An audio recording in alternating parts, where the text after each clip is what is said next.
오늘 여러분을 맥주의 세계로 안내하겠습니다.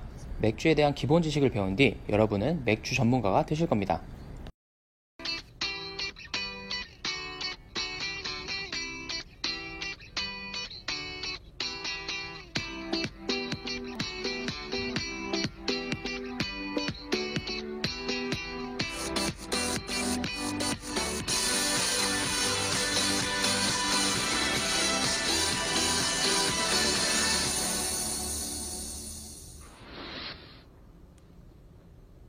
맥주란 무엇일까요?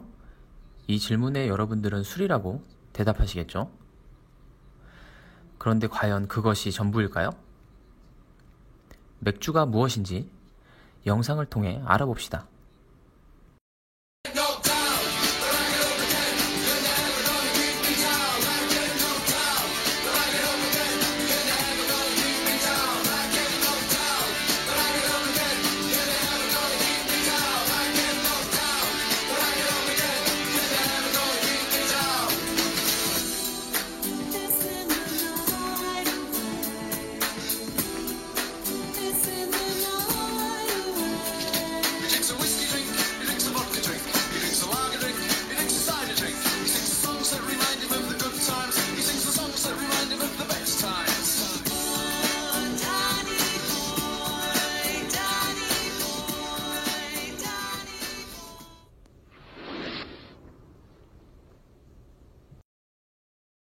맥주의 역사.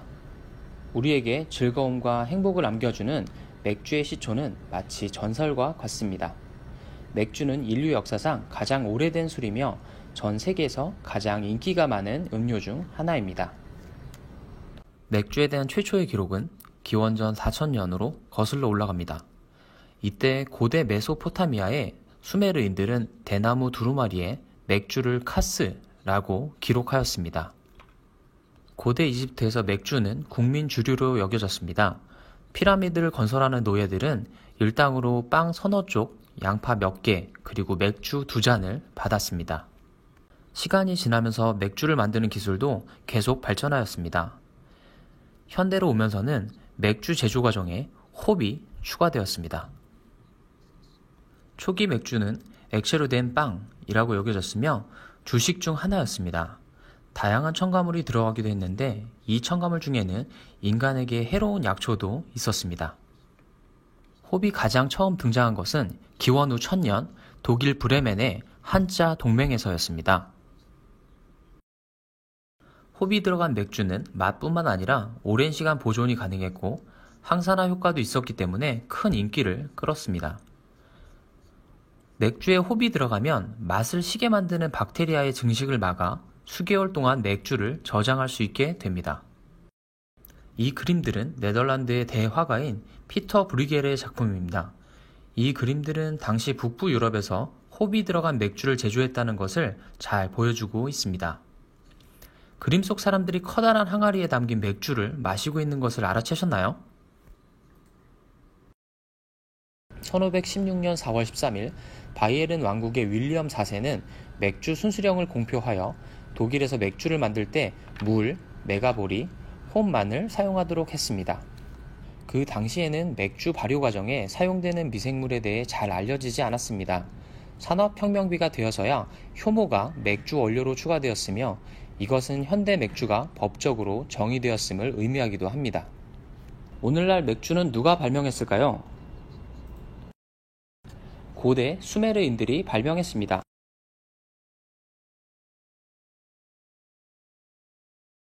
맥주의 4가지 원료. 독일의 맥주 순수령에 따르면 맥주의 주 원료는 메가, 홉, 효모, 물입니다. 이제 이 원료에 대해 알아보겠습니다. 맥주의 92%는 물입니다. 이론적으로는 맥주를 만들기 위해서는 어떤 물을 써도 좋지만 양질의 고급 맥주를 만들기 위해서는 물의 품질 역시 최상이어야 합니다. 과거에는 물의 순도와 맛, 그리고 함유된 미네랄의 규모와 다양성이 맥주의 맛을 좌우했었습니다.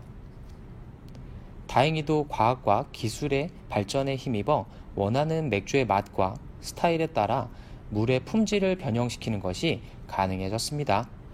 이로 인해 물의 영향력을 감소시킬 수 있게 되었습니다. 뿐만 아니라 세계적인 맥주 회사들이 한결같은 맛을 선보일 수 있게 되었습니다. 보리는 맥주의 색과 맛, 거품을 좌우하므로 맥주의 본질이자 영혼이라고 할 수 있습니다. 보리에는 당으로 전환되는 다량의 녹말과 여가지 역할을 하는 껍질, 그리고 다른 곡물에는 없는 효소가 있습니다. 이 효소는 맥주를 만드는데 핵심적인 역할을 합니다. 보리를 메가로 만들어야만 불용성 녹말이 발효 과정에 필요한 당으로 전환될 수 있습니다. 메가가 되면 보리의 활력이 더 생기고 비타민을 포함한 영양분이 활성화되어 흡수가 용이해집니다. 전반적인 양조 과정을 거치며 보리와 다른 곡물의 영양분이 맥주에 잘 보존되기 때문에 맥주야말로 건강한 주류 음료라고 할 수 있죠. 홉은 대마초와 관련이 있는 식물입니다. 그래서 대마초의 사촌이라고 불리기도 하며 중독성이 있습니다. 맥주의 쓴맛과 향, 맛을 좌우하는 것은 바로 홉입니다. 맥주 제조 과정에서 실제로 쓰이는 것은 홉의 열매입니다. 이 열매는 항산화 물질이 있어서 맥주가 상하는 것을 막는 천연 보존제 역할을 합니다. 양조 과정에서 효모는 마치 마법사처럼 맥즙을 맥주로 바꿔버립니다. 효모는 고대부터 빵을 만들 때나 술을 빚을 때 사용된 단세포 박테리아입니다. 맥주 양조에 생명력을 더하는 굉장히 귀한 생물입니다. 세계 효모은행에는 양조에 사용되는 수백 개의 효모 품종이 보존되어 있습니다. 효모는 메가의 당을 대사시켜 에탄올과 이산화탄소, 그리고 기타 화학물질로 분해합니다. 효모는 두 가지로 분류됩니다. 그리고 효모의 종류에 따라 맥주도 두 가지로 분류됩니다. 에일과 라거 맥주 말이죠. 에일 맥주는 상면 발효 효모로 만듭니다. 맥즙이 발효되기까지 3일에서 6일 정도로 비교적 짧은 기간이 소요되며 섭씨 18에서 24도 정도의 높은 온도에서 발효합니다. 나중에는 탱크 윗부분에 효모가 떠오르는데 이 과정에서 두꺼운 거품을 만들고 그 후에는 가라앉은 뒤 맥주 속을 부유하게 만듭니다. 상면 효모는 맥주의 과일 맛과 향을 더합니다. 라거 맥주는 하면 발효 효모를 사용하여 만들며 상대적으로 오래 걸립니다. 5일에서 10일간 저온인 섭씨 8도에서 14도 정도에서 맥주를 발효시킵니다. 후에 효모가 탱크 아래로 가라앉게 됩니다. 색은 투명하고 맛은 가볍고 상쾌한 것이 특징입니다. 맥주의 4가지 원료, 메가, 홉, 효모, 물만으로 맛있는 맥주 한 잔을 만들 수 있을까요? 사실 양조 전문가를 빼놓을 수는 없습니다. 완벽한 맥주를 만들기 위해서는 양조 전문가가 악단의 지휘자처럼 원료를 잘 배합해야 하기 때문입니다. 양조 전문가는 항공사의 중요한 고객입니다. 맥주가 있는 장소라면 어디든 양조 전문가의 근무지이기 때문입니다. 저는 비행기를 탈 때면 맥주와 제가 방문할 양조장에 대해 생각합니다.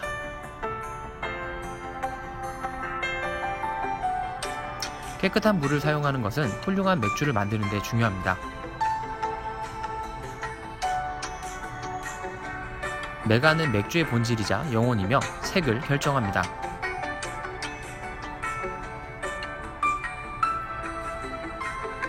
홉은 맥주의 풍미를 결정합니다. 효모는 맥주를 만들어내는 생명력을 갖고 있습니다. 그리고 양조 전문가는 이 모든 요소들을 잘 조합하여 최고의 맛을 가진 맥주를 만들어냅니다. 그럼 간단하게 퀴즈를 봅시다. 이 중 어떤 것이 맥주의 원료가 아닐까요? 답은 오렌지 껍질입니다. 맥주 양조. 지금까지 맥주를 만드는데 필수적인 부분에 대해 알아보았는데요. 이제 만들어 볼까요? 먼저 원시인들은 어떻게 맥주를 만들었는지 영상을 통해 확인해 보시죠. 맥주 만드는 과정에는 아주 복잡한 과학적 원리가 있습니다. 그렇다면 원시인들은 어떻게 맥주를 만들 수 있었을까요? 쉐레머 박사는 발효 과학자입니다. 맥주 과학자죠. 그는 원시인들이 맥주를 만드는 것은 순전히 우연한 결과라고 말합니다.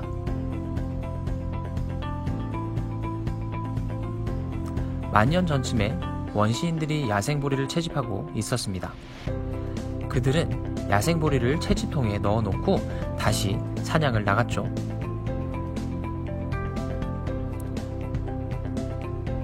그들이 사냥을 가고 없을 때 자연의 기적이 일어납니다.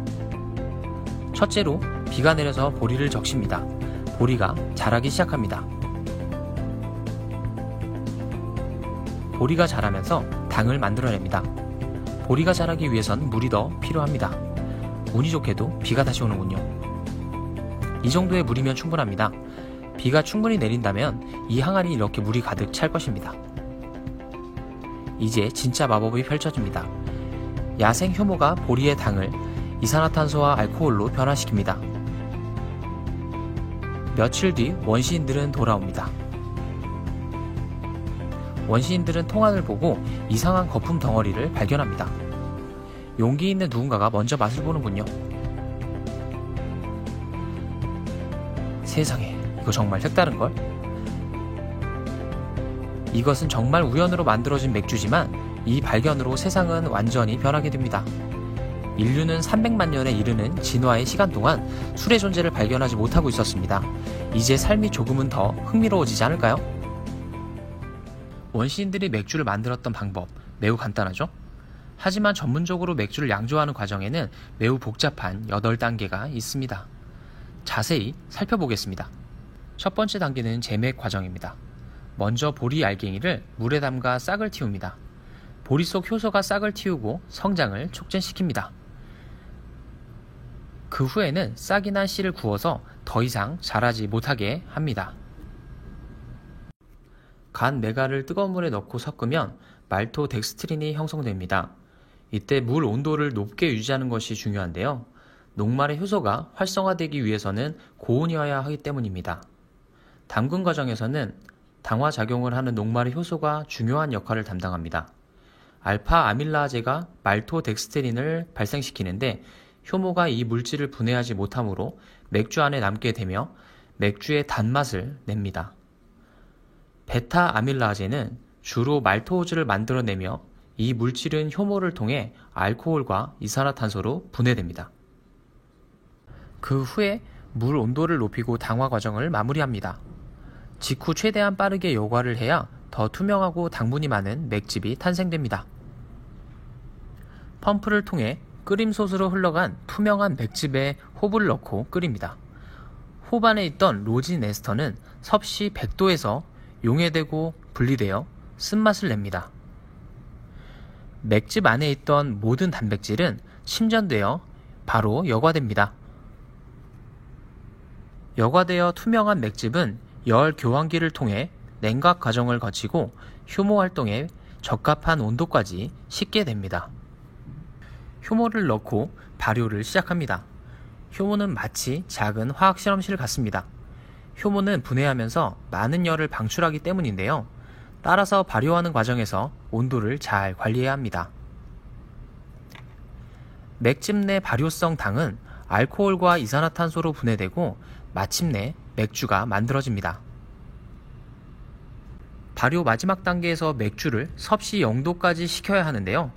효모를 자연적으로 침전시켜 맥주를 투명하게 하고 맛을 안정화시키기 위해 필요한 과정입니다. 이 과정을 숙성 과정이라고 합니다. 이제 맥주를 병 또는 통 등에 담을 수 있게 되었네요. 양조회사들은 포장할 때 살균 처리하여 맥주 속 박테리아를 죽이고 유통기한을 늘립니다.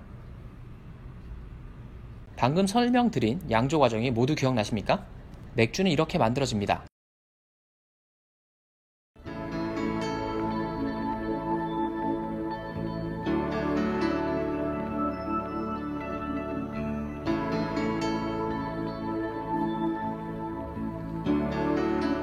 기억하세요.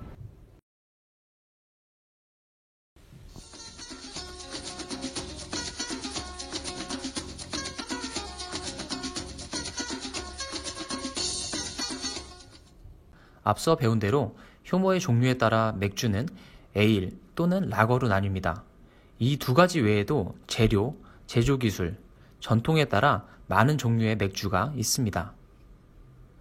이제부터는 다양한 종류의 맥주에 대해 알아봅시다. 아시다시피 영국, 독일, 벨기에, 미국은 맥주로 유명한 국가들이며 동시에 주요 맥주의 요람입니다. 다른 맥주 제조 국가와는 달리 영국 맥주는 긴 역사와 전통을 자랑합니다. 영국은 에일 맥주로 유명한데 에일 맥주는 제맥 공정의 발전에 따라 성장했습니다. 영국 맥주는 그 종류도 많습니다. 비터 에일, 페일 에일, 브라운 에일, 포터 맥주, 스타우트 맥주 등 이 모든 맥주들은 수백 년 또는 수천 년을 이어 내려온 술입니다. 독일은 처음으로 홉을 사용한 나라입니다. 독일 맥주가 오랫동안 지속적으로 사랑받게 된 계기는 맥주 순수령이라고 볼 수 있습니다. 이 법에는 원료가 명시되어 있으며 양조 기술이 더욱 발전할 수 있도록 장려하고 있기도 합니다. 독일 전통 맥주로는 보리로 만든 맥주뿐만 아니라 갈색 밀과 보리를 섞어 만든 흑맥주와 바이에른 밀맥주, 그리고 호밀과 밀을 섞어 만든 흑밀맥주가 있습니다. 독일 북부의 저온 기온은 라거 맥주를 탄생시키기도 했습니다. 맥주의 왕국으로 알려진 벨기에는 인구 1000만의 국가로 130개의 양조장을 보유하고 있으며 1600여 가지의 맥주를 생산하고 있습니다. 벨기에의 특징은 다른 종류의 효모를 사용한다는 것으로 이를 통해 다양한 종류의 맥주를 생산하고 있습니다. 스텔라 아르뚜아, 호가든, 레페가 대표적인 벨기에 맥주입니다.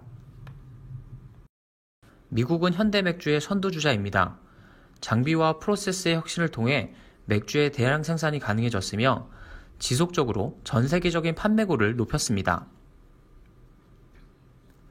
현대 생명공학의 선구자인 미국은 특히 홉을 매우 잘 활용하기로 유명합니다.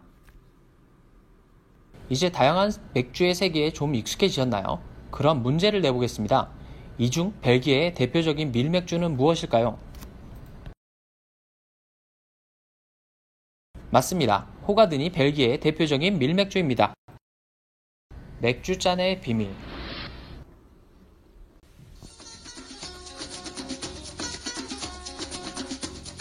맥주는 맥주잔에 제공되는데요. 다양한 종류의 맥주를 아무 잔에 따로 마셔도 괜찮을까요? 맥주를 더 맛있게 즐기기 위해서는 적합한 맥주잔에 마셔야 합니다.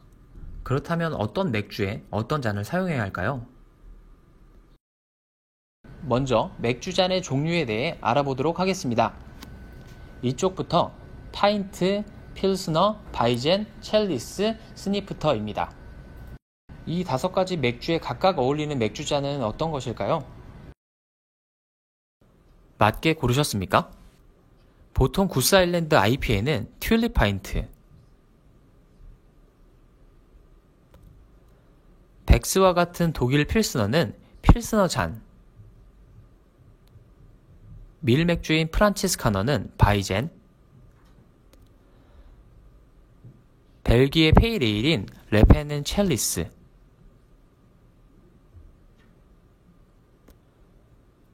마지막으로 가벼운 라거 스타일의 스텔라 아르투아는 스니프터의 맛입니다.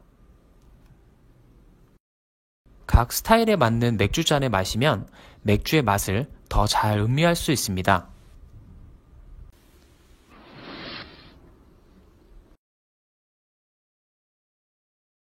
맛있어 보이는 맥주를 보니 한 잔 따라 드시고 싶지 않으십니까? 사실 맥주를 잘 따는 방법은 쉽지 않습니다. 어떤 사람들은 거품이 나지 않게 따라야 한다고 하지만 이것은 잘못된 주장입니다. 맥주를 잔에 따를 때에는 왕관 같은 거품이 생기도록 해야 더 좋은 맛을 느낄 수 있습니다. 맥주를 잔에 따를 때 가장 이상적인 방법은 맥주를 깨끗한 잔의 중간을 겨냥해서 따르도록 하여 맥주에서 이산화탄소가 더 나올 수 있게 손가락 2개 정도 두께의 맥주 거품을 만드는 것입니다. 자, 지금까지 맥주의 역사, 원료, 양조 기술, 그리고 맥주의 종류에 대해 배워보았습니다. 이제부터는 맥주를 마시는 방법에 대해 알아보겠습니다. 맥주는 오감을 통해 맛을 즐겨야 합니다. 먼저 시각입니다. 맥주의 색을 보십시오. 대부분 맥주의 색은 메가의 색에 의해 결정됩니다. 흑맥주의 페일을 생산하는 보리로는 절대 만들 수 없죠. 그 후에는 맥주의 순도를 관찰하십시오. 각기 다른 맥주의 종류에 따라 순도 역시 다릅니다. 예를 들어 페일 라거 맥주는 투명한 빛을 띠어야 합니다. 맥주의 탄산화란 맥주 속 이산화탄소의 비율을 지칭합니다. 겉으로는 거품의 질감이나 크기 또는 지속성으로 나타납니다. 맑아야 하는 맥주가 탁하거나 거품이 밀집되어 있지 않고 흩어져 있거나 맥주의 색이 황금색이 아닌 어두운 색이라면 재료, 양조 과정 또는 보존 과정에 문제가 있다는 것을 뜻합니다. 이제 청각으로 넘어가 보겠습니다. 귀로 맥주의 신선함을 알 수 있습니다. 병을 열 때 신선하고 풍부한 이산화탄소가 나오면서 나는 소리와 잔을 따를 때 나는 기분 좋은 소리, 그리고 목을 넘어갈 때 나는 꿀꺽 소리로 맥주의 품질을 알 수 있습니다. 이번엔 잔을 코 아래 두고 향을 맡아봅시다. 맥주를 받자마자 향을 맡아보십시오. 메가, 홉, 그리고 다른 원료로 빚은 향을 맡으실 수 있습니다. 구운 메가, 과일 또는 견과류를 이용하여 향을 만들기도 합니다. 다시 향을 맡아보면 또 다른 향을 느낄 수 있습니다. 처음 향을 맡은 뒤 잠시 쉬면서 맥주를 관찰해 보셔도 좋습니다. 이제 미각입니다. 맥주를 한 모금 마신 뒤 처음으로 느껴지는 것이 바로 맥주의 맛입니다. 그 뒤에는 단맛이 느껴지는데 메가의 단맛과 알코올의 미세한 단맛이 있습니다. 뒤이어 홉의 맛과 향이 느껴집니다. 맛을 느끼는 과정에서 신맛과 짠맛이 더 잘 느껴집니다. 입안의 맥주가 따뜻해질수록 탄산이 더 많아지고 세지는 것을 느낄 수 있습니다. 보통 무게감 있는 맥주는 맛이 기분 좋게 강하고 가벼운 맥주는 시원한 느낌이 듭니다. 맨 마지막에 비로소 쓴맛이 올라옵니다. 마지막으로 촉각입니다. 이때의 촉감은 식감을 말합니다. 식감은 미각과 거의 동시에 느껴지는 것으로 무게감, 거품의 느낌, 온도, 부드러움, 거친 정도가 이에 속합니다. 보통 탄산은 따뜻하고 입안에서 오래 지속됩니다. 거품은 부드럽고 짙으며 크리미하고 부드럽습니다.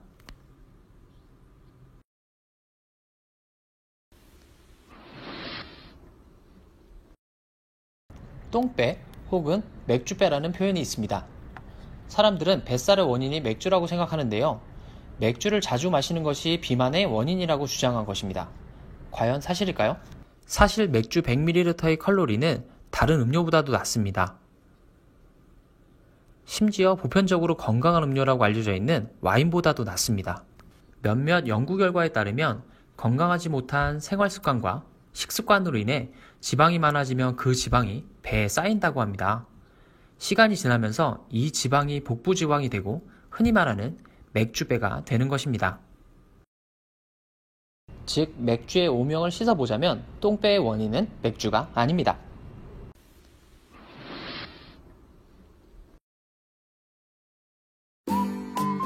네, 지금까지 맥주에 대한 기본 지식을 배워봤습니다. 역사와 원료, 양조 기술, 그리고 맥주의 종류까지 알아보았는데요. 맥주에 대한 이해를 바탕으로 맥주를 사랑하며 즐기는 ABI 인이 되시길 바랍니다.